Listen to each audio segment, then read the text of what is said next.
With her free hand, Arya had grabbed a piece of glass lying on the ground and stabbed it into his neck. Mr. William collapsed. Blood poured from his neck and spread across the floor. Arya's heart nearly stopped when she realized what had happened. Her face turned pale as she stared at the lifeless body in front of her. She couldn't believe it. She had taken someone's life again. She threw the glass shard away and buried her face in her knees. "I didn't kill anyone. I didn't," she murmured again and again. In her mind, she kept hearing screams echoing around her ears. It felt as if she was losing her sanity. Just then, the door slowly opened and Rudraksha walked in. When he saw Arya's condition and Mr. Williams' dead body lying nearby, a wide smile spread across his face. "Well done, sweetheart." Hearing his voice, Arya lifted her head and looked at him. The moment she saw Rudraksha, she ran toward him and hugged him tightly, bursting into tears. Rudraksha gently ran his hand through her long hair. "You did a good job, sweetheart," he said calmly. But Arya suddenly pushed him back and slapped him hard across the face. For a moment, Rudraksha had been smiling, but now his eyes turned red with anger. He grabbed her throat and slammed her against the wall. "How dare you raise your hand on me?" he growled. "You've invited death by making that mistake. It seems you've forgotten your fear of me." His grip on her neck tightened so much that Arya could barely breathe. Her face turned red and tears filled her eyes. With hatred in her voice, she said, "It's better to die than live with someone like you. You don't even deserve to be called a man. A man doesn't send his wife to another man's bed." Rudraksha stared at her silently for a few moments. Then he slowly removed his hand from her neck. Arya collapsed to the ground, gasping for air.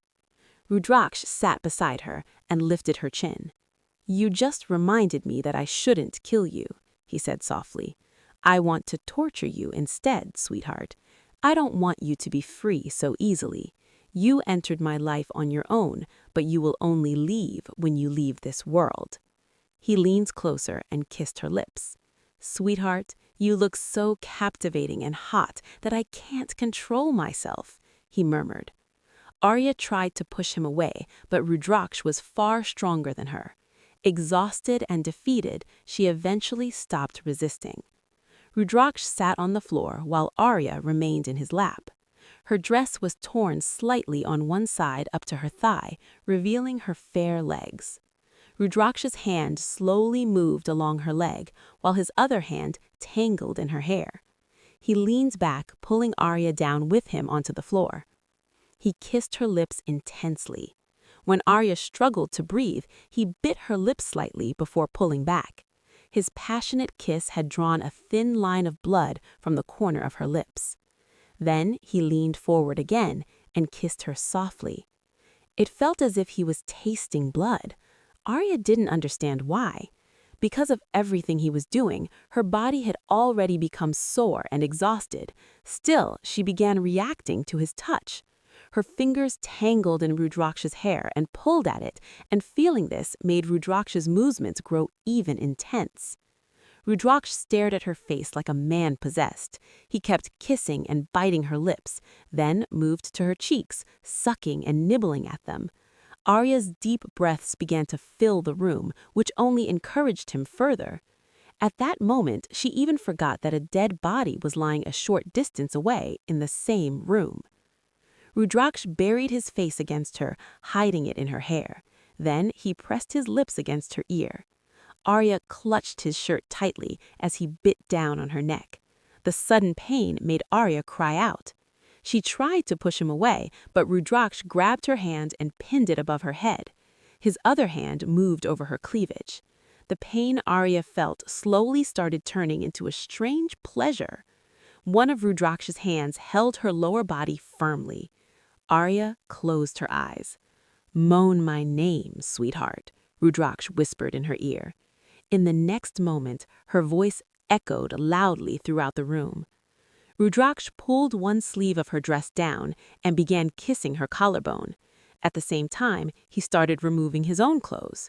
He unbuttoned his shirt and tossed it aside, loosening his belt as well. Not far from them, Mr. Williams' body still lay on the floor, blood spreading from the wound on his neck. Suddenly, Arya felt a sharp pain.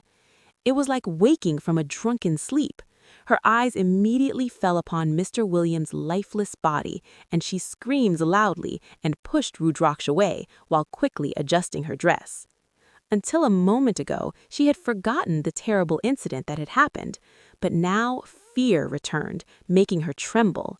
She remembered clearly that it was her own hand that had cut Mr. Williams' neck. Even though she had done it to protect her honor, she had still taken someone's life. She had become a murderer, and Rudraksha had made her do this. He hadn't even forced her. What should she do now? Should she surrender to the police? Yes, that would probably be right. She should accept punishment for what she had done. While these thoughts ran through her mind, Rudraksha bit her neck again and turned her face toward him. There's no need to pay attention to that. Just focus on me, sweetheart. Arya stared at him in disbelief. She wondered what kind of man he was. A dead body was lying right beside them, and yet he was thinking about this. Yes, Arya, Rudraksha said calmly, there is a dead body lying there, but I still want you. And when I want something, I get it. I don't care about time or place. Enough of this nonsense. Now focus on me. He locked her hands in his and began kissing her lips again. Arya felt confused and overwhelmed. Seeing the dead body had shaken her mind so badly that she could hardly think clearly. Whatever Rudraksha did, Arya allowed it to happen. She didn't want to anger him further. Rudraksha lifted her in his arms. Arya wrapped her legs around his waist for support. He carried her to the bed, laid her down, and leaned over her. He kissed her passionately. His lips moved from her neck to her collarbone and then lower. He kept biting lightly as well, making Arya sob softly. She clutched the bedsheet tightly in her fists, while tears streamed from her closed eyes and soaked into the mattress. Rudraksha's hands moved all over her body.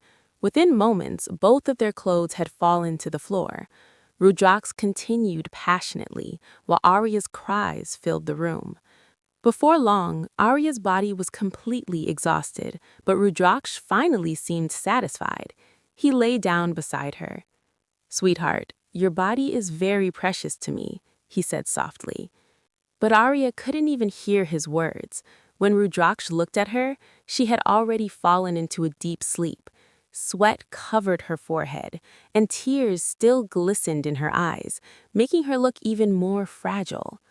Without realizing it, Rudraksha's hand moved to wipe the tears from her face, but suddenly he stopped himself. "What am I doing?" he muttered. "I shouldn't wipe her tears. I should make her cry even more. Whether those tears come from happiness or fear doesn't matter. I should only care about my own desires." He pulled his hand back. Then he buried his face in her hair and soon fell asleep beside her. The next morning, Arya woke up at home. Her entire body ached terribly. She lay there staring blankly at the ceiling while memories of everything that had happened the previous night slowly returned to her mind. Just then, Rudraksha walked into the room. "Good morning, sweetheart." Arya quickly sat up in shock. The blanket slipped from her body, and she noticed that she was fully dressed. How did I get here?" she asked. "And who dressed me?" Rudraksha smirked. "Who else can touch you except me, sweetheart?" Arya's face turned pale. "I killed him. He tried to misbehave with me and I killed him. I'm a murderer now. I have to surrender. If not today, then tomorrow the police will find me." Rudraksha looked at her calmly. "You're so innocent, sweetheart," he said. "Don't worry. Nothing will happen to you. And anyway, you didn't do anything wrong. You were saving your life. Sometimes saving your own life means someone else's loses theirs, Arya. But you destroy people's lives just for your own pleasure." "I didn't do anything wrong," Arya said angrily. "All of this happened because of you. You sent me to William, and after some time, you also came there." Rudraksh replied calmly, "You pushed me away from you, so I gave you a small punishment. Anyway, I would have saved you. I cannot tolerate anyone else touching what belongs to me." He paused for a moment before continuing, "But you surprised me. You actually killed him. I never thought that by being with me, you would also become this cruel." Arya looked at him silently while Rudraksh continued speaking. "You could have tortured him more. First, you could have gouged out his eyes, then broken his fingers, then his legs, and slowly pushed the glass into his throat. But you finished it in a single move." He shrugged. "Anyway, forget it. The guards who touched you were mine as well. I have already dealt with them." Arya was horrified by his words. She lowered her head and began crying. "Stop crying," Rudraksha said oddly. "Go get ready and come outside, or do you want me to bathe you myself?" Arya quickly got up and went to the bathroom. Sitting in the bathtub, she covered her mouth and cried quietly because she wasn't even allowed to cry openly. After some time, she got ready and came out. A servant told her that Rudraksha had called her to the poolside. When she reached there, Rudraksha smiled. "Come, sweetheart, I have a surprise for you." He covered Arya's eyes with his hands and slowly led her toward the edge of the pool. Then he leaned close to her ear and whispered, "Surprise." When he removed his hands, Arya's eyes widened in terror and she screamed loudly. Rudraksha only smiled.